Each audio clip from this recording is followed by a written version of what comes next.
తెలంగాణ ఉద్యమకారుడుగానో పరిచయం ఉండొచ్చు. నాకు మాత్రం కవి, గాయకుడు, తెలంగాణ ఉద్యమకారుడే కాదు, నాకు అందశ్రీ ఒక ఆత్మ బంధువు.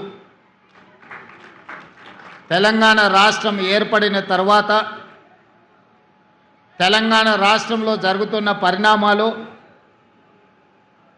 ఆనాటి పాలకులు ప్రజల మీద ప్రదర్శిస్తున్న అహంకారపూరితమైన వ్యవహారం, మాలాంటి ప్రజాప్రతినిధుల మీద పెడుతున్న అక్రమ కేసులు, సంపత్ కుమార్, కోమటిరెడ్డి వెంకటరెడ్డి గారు లాంటి శాసనసభ్యులను శాసనసభ సభ్యత్వాన్ని రద్దు చేసి వారి కర్కశత్వాన్ని, వారి ప్రజాస్వామ్య వ్యతిరేక విధానాలను బలంగా ప్రజల మీద రుద్దాలని, ఈ ప్రజల మీద ఆధిపత్యం చెలాయించాలని శాశ్వతంగా 4 కోట్ల తెలంగాణ ప్రజలను కట్టు బానిసలుగా మార్చి వారు, వారి కుటుంబము, వారి కొడుకులు, వాళ్ళ మనమన్లు ఈ రాజ్యాన్ని ఏలాలని ప్రయత్నం చేస్తున్నప్పుడు, ఎప్పుడైనా ఏదైనా నిరాశ నిస్పృహలకు లోనైనప్పుడు అందశ్రీ గారు స్ఫూర్తిగా నిలబడేవాళ్ళు. వారు రచించిన జయ జయ హే తెలంగాణనే కాదు, మాయమైపోతున్నాడమ్మ మనిషి అన్నవాడనే పాటనే కాదు, ఎన్నో పాటలు. అవి పాటలు కాదు, అవి తూటాలై ప్రజా వ్యతిరేక పాలకుల గడీలను కుప్పగూల్చే మర పిరంగులై తెలంగాణ రాష్ట్రంలో పేలిని. ఆ స్ఫూర్తే ఎన్ని కేసులు పెట్టినా, ఎన్నిసార్లు జైలుకు పంపించినా, లొంగ తీసుకోవాలని వాళ్ళు ప్రయత్నం చేసినప్పుడల్లా ఒక ధైర్యం, గుండె ధైర్యాన్ని నింపుకోవడానికి అందశ్రీ గారి గానాన్ని, వారి గళాన్ని వినేవాడిని. వారి గానంలో ఉన్న గొప్పతనం, వారి గళంలో ఉన్న స్ఫూర్తి, ఈనాడు నేను తెలంగాణ రాష్ట్ర ముఖ్యమంత్రిగా బాధ్యతలు నిర్వహిస్తున్నా అంటే ఆ స్ఫూర్తి నాలో రగల్చిన మాట నిజమని నేను ఈ సందర్భంగా చెప్పదలుచుకున్నాను.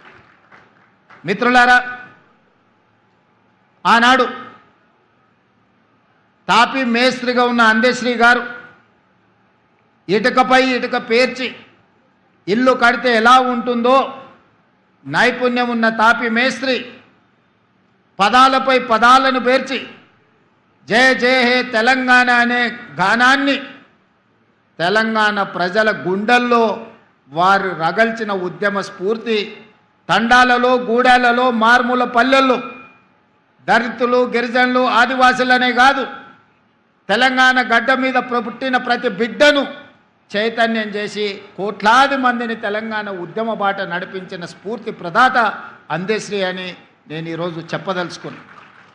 వారి స్ఫూర్తి ప్రజాప్రతినిధులు, పార్టీలు వైఫల్యం చెందినప్పుడు ఉస్మానియా, కాకతీయ యూనివర్సిటీల లక్షలాది మంది విద్యార్థులను ఉద్యమకారులుగా మార్చి వారి పాటనే ఈరోజు మన గుండెల్లో ఒక చైతన్యాన్ని నింపింది. అలాంటి అందశ్రీ వారు రచించిన జయ జయ హే తెలంగాణ రాష్ట్ర గీతంగా మారి ప్రతినిత్యం మన ఇళ్లల్లో, మన బడుల్లో, మన గుడుల్లో మోగుద్ది అని 4 కోట్ల తెలంగాణ ప్రజలు ఆనాడు భావించారు. కానీ కర్కశకులైన పాలకులు త్వర అహంకారంతో పరిపాలనను అందించే వాళ్ళు అందశ్రీ మాటను, పాటను, గళాన్ని నిర్బంధించాలి, నిర్మూలించాలి అని కుట్రపూరితంగా 10 సంవత్సరాలు ఆ పదాన్నే వినిపించనీయకుండా అందశ్రీ మీద కక్షతోని ప్రజలై పాడుకున్న జయ జయ హే తెలంగాణను కప్పిపుచ్చే ప్రయత్నం చేసిరు. ఒకనాడు ఒక కవి చెప్పిండు, పెన్నుల మీద మన్ను గప్పుతే అవి గన్నులై మొలకెత్తుతాయని. నిర్బంధించాలనుకున్న దొరలు ఆ నిర్బంధం నుంచి తెంచుకున్న సంకళ్ళు ఈనాడు తెలంగాణ రాష్ట్ర గీతంగా ప్రతి బడిలో, ప్రతి గుడిలో ప్రతి ప్రభుత్వ కార్యాలయంలో ఈరోజు మనం మాట్లాడుకునే పరిస్థితి వచ్చిందంటే తాత్కాలికంగా వాళ్ళు అనుకొని ఉండొచ్చు, సంతోషపడి ఉండొచ్చు, లేకపోతే పైశాచిక ఆనందాన్ని పొంది ఉండొచ్చు. అన్నిటికీ మేమే కారణం, అన్నీ మాకే కావాలి అని కోరుకొని ఉండొచ్చు. కానీ పాటతో పెట్టుకున్నాడు, అందశ్రీ గద్దరన్న లాంటి యుద్ధ నౌకలతో పెట్టుకున్నాడు, కాల గర్భంలో కలిసిపోతాడని ఆనాడే చెప్పినాం. ఆత్మ గౌరవం కలిగిన అందశ్రీ ఏనాడు ఆ గడప దొక్కే ప్రయత్నం చెయ్యలే. ఏదో ఒక రకంగా రప్పించుకోవాలని అందశ్రీ గారి దగ్గరికి దూతలను పంపిస్తే కూడా వాని బతుకు జడ, వాని మొహం చూడనని చెప్పిన గొప్ప, కుటుంబాన్ని నడపడానికి కష్టమైన రోజుల్లో కూడా ఓ పూట తిని తినకపోయినా అర్ధాకలితో కుటుంబాన్ని నడిపించుకున్నాడు తప్ప దొరల గడీల ముందు నేను మొకరిల్లను అని నిటారుగా నిలబడి చెప్పిన బిడ్డ అందశ్రీ అని చెప్పి నేను ఈ సందర్భంగా గుర్తు చేస్తున్నా. నేను వాడింది 4 కోట్ల తెలంగాణ ప్రజల కోసంగా తప్ప ఈ గడీలలో ప్రజల్ని నిర్బంధించాలనుకునే వాళ్ళ కోసం నేను పాట రాయను, పాట పాడను. అలాంటి వాళ్లకు చరిత్ర ఖచ్చితంగా గుణపాఠం చెప్పుతుంది అని చెప్పి అందశ్రీ గారు ఎన్నోసార్లు నాతో మాట్లాడడం జరిగింది. ఆనాడు ఏ విధంగా ఎట్లయినా సరే 600 అటు సూర్యుడు ఇటు మొలిసినా సరే ఈసారి ఎన్నికల్లో గడీలను బద్దలు కొట్టాలి. ఆ గడీలను బద్దలు కొట్టాలంటే తెలంగాణ సమాజంలో ఉన్న యువకులు పిరంగులై పేలాలి అని ఆలోచనతోని నేను అందశ్రీ గారిని కలవాలనుకున్నా. అందరు రాజకీయ నాయకుల్లాగానే మాట మాట్లాడితే మాట తర్వాత మర్చిపోతారన్న అనుమానంతో అందశ్రీ గారు నన్ను బహిరంగంగా కలవడానికి కూడా ఒకసారి ఇష్టపడలే. నేను చెప్పిన ఒకసారి కలవడం వల్ల మీ అనుమానాలైనా తొలగిపోవచ్చు, నా అవగాహన అయినా పెరగవచ్చు.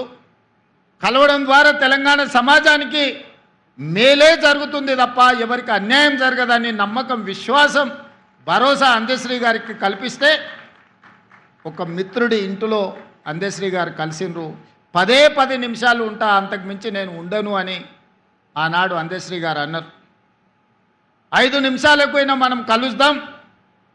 ఈనాడు మనందరం ఏకలు కావాల్సిన అవసరం ఉన్నది. ఎంత పెద్ద సర్పానైనా చీమల దండు దండించగలుగుద్ది, మనందరం కూడా దండు కట్టాల్సిన అవసరం ఉందని ఆనాడు అందశ్రీ గారితో మాట్లాడిన సందర్భంగా నేను వారికి విజ్ఞప్తి చేసి, నా జీవితంలో జరిగిన అనేక సంఘటనలు ఆయన నిశ్శబ్దంగా గమనిస్తూనే ఉన్నాడు.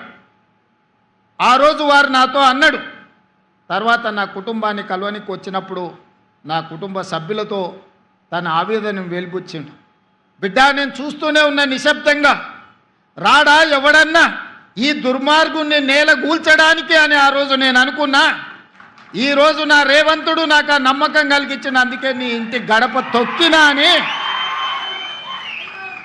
నా ఇంటికి వచ్చినప్పుడు నా కుటుంబ సభ్యులతోని అందశ్రీ అన్న మాటలు, ఆ మాటతో అందశ్రీ కవి, గాయకుడు, తెలంగాణ ఉద్యమకారుడు నాకు ఆత్మ బంధువుగా మారిండు. నా కుటుంబంలో పెద్దన్నగా నేను అందశ్రీ గారిని ఆమోదించిన. మేము 7 మంది అన్నదమ్ముళ్ళం, నేను 4వ వాడిని. మా పెద్దన్ననే నాకు స్ఫూర్తి.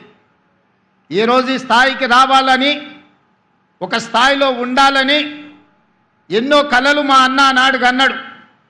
నేను ఎదుగుతున్న క్రమంలో మా అన్నను కోల్పోయినా. ఆ తర్వాత నాకు కనిపించిన పెద్దన్న అందశ్రీ అని చెప్పి నేను ఈ సందర్భంగా చెప్పదలుచుకున్నా. అలాంటి అందశ్రీని, తెలంగాణ ప్రజలకు స్ఫూర్తినిచ్చిన అందశ్రీని ఆనాటి ప్రభుత్వం ఎంత నిర్లక్ష్యం చేసిందో మనం చూసినాం. గద్దరన్న గురించి నేను చెప్పాల్సిన అవసరమే లేదు. గద్దరన్న వెళ్తే ప్రజాభవన్ ఆనాడు దొరల గడీల గేటు ముందల ఎర్రటెండలో గంటల కొద్ది కూర్చోబెట్టినప్పుడు తెలంగాణ ప్రజల యొక్క గుండె తరుక్కుపోయింది. ఇంత దుర్మార్గం, ఇంత కర్కశత్వం పరాయివాడి పాలనలో కూడా ఇంత అవమానం జరగలేదు. గద్దరన్నను ఎర్రటెండకు కూర్చోబెట్టిన వాడిని శాశ్వతంగా ఫామ్ హౌస్లో బంధించాలని ఆనాడే ప్రజలు నిర్ణయించారు. ఏ రోజైతే అందశ్రీ గలాన్ని నిర్బంధించాలనుకున్నాడో, ఏ రోజైతే గద్దరన్నను అవమానించిండో ఆనాడే తెలంగాణ 4 కోట్ల ప్రజలు నిర్ణయించుకున్నారు. ఇక సమయం ఆసన్నమైంది, గడీలను బద్దలు కొట్టాల్సిందే అని నిర్ణయించుకొని లక్షలాది మంది రోడ్ల మీదకి వచ్చి ఈనాడు ఆ దొరల గడీలను బద్దలు కొట్టి ప్రజాపాలనను తీసుకొచ్చి ఇక్కడ కూర్చోబెట్టారు. ఆ ప్రజాపాలననే డిసెంబర్ 7, 2023 నాడు బాధ్యత తీసుకుంటే జూన్ 2, 2024 నాడు రాష్ట్ర అవతరణ దినోత్సవం రోజు తెలంగాణ జాతికి జయ జయ హే గలాన్ని అంకితం చేసినప్పుడు అందశ్రీ గారి భావోద్వేగం పరేడ్ గ్రౌండ్లో వారి కళ్ళల్లోనే చూడాలి. నేను చెబితే మాటలు సరిపో, వారి భావోద్వేగం నిజంగా ఆనాడు అందశ్రీ గారి భావోద్వేగం ఇంకో తరాన్ని, ఇంకో రాష్ట్రాన్ని సాధించేటంత స్ఫూర్తినిచ్చే గొప్ప భావోద్వేగం. అందుకే మిత్రులారా, ఈనాడు ఈ ప్రభుత్వం ఒక అందశ్రీని, ఒక గద్దరన్నను శ్రీమతి సోనియా గాంధీ గారి స్ఫూర్తితోటి ఈ ప్రభుత్వాన్ని మేము నడిపిస్తున్నాం. ఈనాడు నా సహచర మంత్రివర్గ సభ్యులు ఎన్నికల సమయంలో ఇచ్చిన హామీలను, ప్రజల అవసరాలను, ఆర్థిక ఇబ్బందులున్నా ఒకటొకటిగా పరిష్కరించుకుంటూ కుటుంబాన్ని చక్కదిద్దే ప్రయత్నం చేస్తున్నారు. రోజుకు 16-18 గంటలు ఈరోజు సహచర మంత్రివర్గ సభ్యులు ఈరోజు ప్రజలకు అందుబాటులో